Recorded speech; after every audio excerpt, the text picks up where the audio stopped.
नमस्कार दर्शकों, आपका हमारे एक नए एपिसोड में पुनः स्वागत है। और आज हम चर्चा करने जा रहे हैं स्पेशलाइजेशन इन मेडिकल फील्ड। एक ज़माना था जब एक एमबीबीएस डॉक्टर हुआ करते थे और हमारे पेरेंट्स हमें बताते हैं कि वही हमारे सिर दर्द, पेट दर्द, आंख दर्द, सब तरह के दर्दों का इलाज वही करते थे। लेकिन जैसे जैसे समय आगे बढ़ा और जिस तरह से रिक्वायरमेंट बढ़ी और डिजीज़ेस बढ़ी, उसके साथ साथ स्पेशलाइजेशन का ज़माना आया।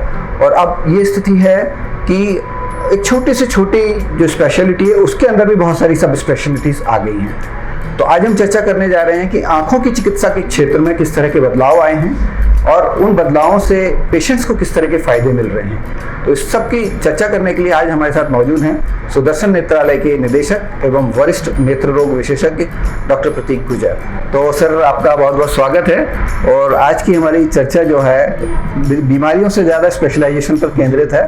तो सबसे पहले हम जानना चाहेंगे कि आपने काफ़ी लंबे समय से आप भी प्रैक्टिस कर रहे हैं और एजुकेशन के दौर जब आप शिक्षा ले रहे होंगे तब भी आपने इन चीज़ों को सीखा होगा कि स्पेशलाइजेशन एक ऐसी चीज़ बन गई है कि हर व्यक्ति चाहता है कि मैं अपने अगर बाईं आंख का ट्रीटमेंट होना है तो मैं बाईं आंख का स्पेशलाइज जो डॉक्टर हैं उन्हीं को दिखाऊं मैं।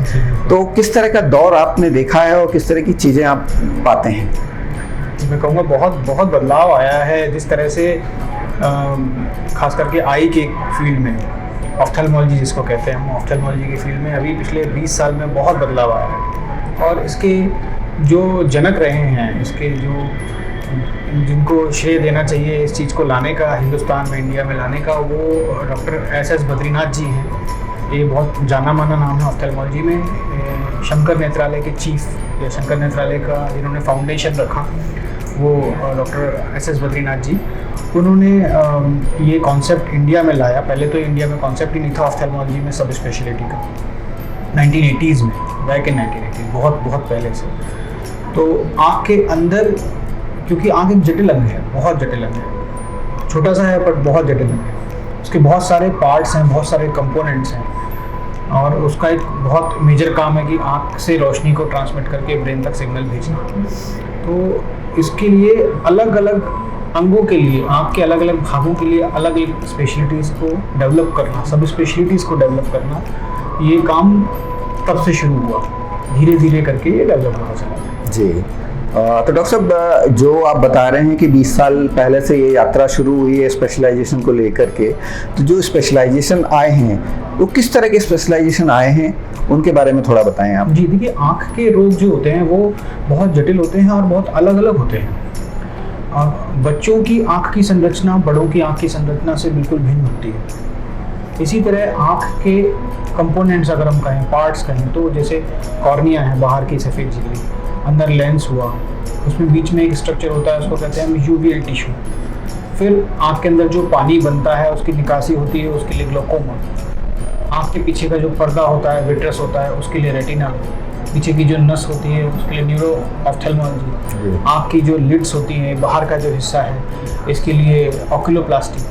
इस तरह से अलग अलग स्पेशलिटीज़ डिपेंडिंग ऑन डिसीजेस, जिस पार्ट की वो डिसीज़ है उसके लिए डेवलप होनी शुरू हुई। बहुत ही एक्चुअली बहुत जटिल है, छोटी छोटी संरचनाएं हैं ना, बहुत माइक्रोस्कोपिक सर्जरीज होती हैं। जी। तो उसको एक्चुअली उसको सीखने में बहुत समय चाहिए जी। इसके लिए अलग से फेलोशिप एग्ज़ाम्स होते हैं बड़े बड़े इंस्टीट्यूट्स में, जैसे कि शंकर नेत्रालय चेन्नई, उसमें वो लोग एग्ज़ाम्स लेते हैं पूरे इंडिया से और इवन बाहर से भी, बाहर के आउटसाइड कंट्री से भी लोग आते हैं, वो एग्ज़ाम देते हैं। फिर वो उसमें से out of them they select their fellows for that particular sub specialty. उस स्पेशलिटी के लिए वो उस फेलोज को चुनते हैं, चयन किया जाता है। फिर उनको इंटेंसिव ट्रेनिंग दी जाती है 2 से 3 साल की, तब जाके वो उस पार्ट की सर्जरी सीख पाता है। जी।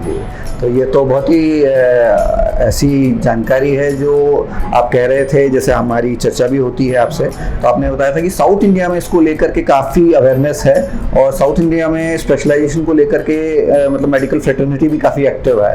लेकिन नॉर्दर्न इंडिया में ये माना जाता है कि आंखों का डॉक्टर है नहीं, आंखों का डॉक्टर।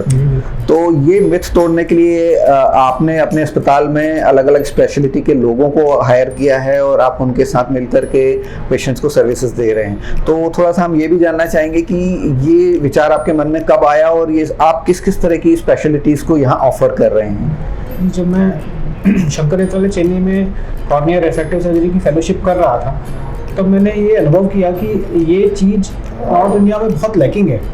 मध्य प्रदेश में खास करके, हमारे एमपी में बहुत ज़्यादा लैकिंग है। किसी भी आँख का डॉक्टर, जैसे आपने कहा आँख का डॉक्टर मतलब आँख का डॉक्टर, जो कि ऐसा होता ही नहीं है। तो ये मैंने वही महसूस किया कि नहीं, जैसे शंकर नेत्रालय में मॉडल ऑफ ट्रीटमेंट है, जिस तरह से वो लोग अलग अलग स्पेशलिटीज़ के लिए डॉक्टर को ट्रेन करके फिर बेहतर ट्रीटमेंट पेशेंट्स को दे पाते हैं, इस तरह का कॉन्सेप्ट हमारे मध्य प्रदेश में भी होना चाहिए। तो जब मैं वहाँ से निकला, फिर हमने सुदर्शन नेत्रालय स्टार्ट किया, तब ऐसे लोगों की टीम बनाई जो अलग अलग स्पेशलिटी के लिए फेलोशिप ट्रेंड थे। रेटिना के अलग, पीडियाट्रिक ऑफ्थेल्मोलॉजी के अलग, कॉर्निया के अलग, ग्लोकोमा के अलग, ओकुलोप्लास्टी के अलग। इस तरह से हमने वो टीम बनाई है ताकि जो पर्टिकुलर डिसीज़ है उस पेशेंट को वो ट्रीटमेंट मिल पाए, उसके लिए उसको चेन्नई तक, हैदराबाद तक जाना नहीं पड़े जी। तो वो हमारा प्रयास है। तो डॉक्टर साहब, एक कॉमन जो हमारे दर्शक हैं या कोई पेशेंट्स होते हैं, तो उनके दिमाग में एक प्रश्न आता है कि एक स्पेशलिस्ट के पास जाना क्यों ज़रूरी है,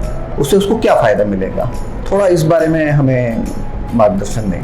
जी, जैसे आँख की सर्जरी मैंने बताया बहुत जटिल है, बहुत छोटी छोटी मसल्स हैं, बहुत छोटी छोटी संरचनाएं हैं। उनकी सर्जरी हम अंडर द माइक्रोस्कोप करते हैं, ऐसे ओपनली नहीं होती आँख की सर्जरी। तो एक किसी भी पार्ट की सर्जरी को सीखने में ही कई वर्ष लग जाते हैं। तो एक जनरल ऑफ्थेल्मोलॉजिस्ट अपनी पूरी लाइफ टाइम में सारी सर्जरी सीख ही नहीं सकता आँख की। तो इसलिए ये सब स्पेशलिटी का कॉन्सेप्ट आया कि जैसे मैं कॉर्निया स्पेशलिस्ट हूँ, रिफ्रैक्टिव स्पेशलिस्ट हूँ, तो मैंने 3 साल तक सिर्फ वही सर्जरीज करी, कॉर्निया के से रिलेटेड, नेत्र प्रत्यारोपण के, कॉर्निया अलग अलग तरह के कॉर्निया ट्रांसप्लांट के। तो उसमें आपको बार बार उन सर्जरीज का एक्सपोजर मिलता है, तो आप उसमें बहुत अच्छा परफॉर्म कर लेते हो।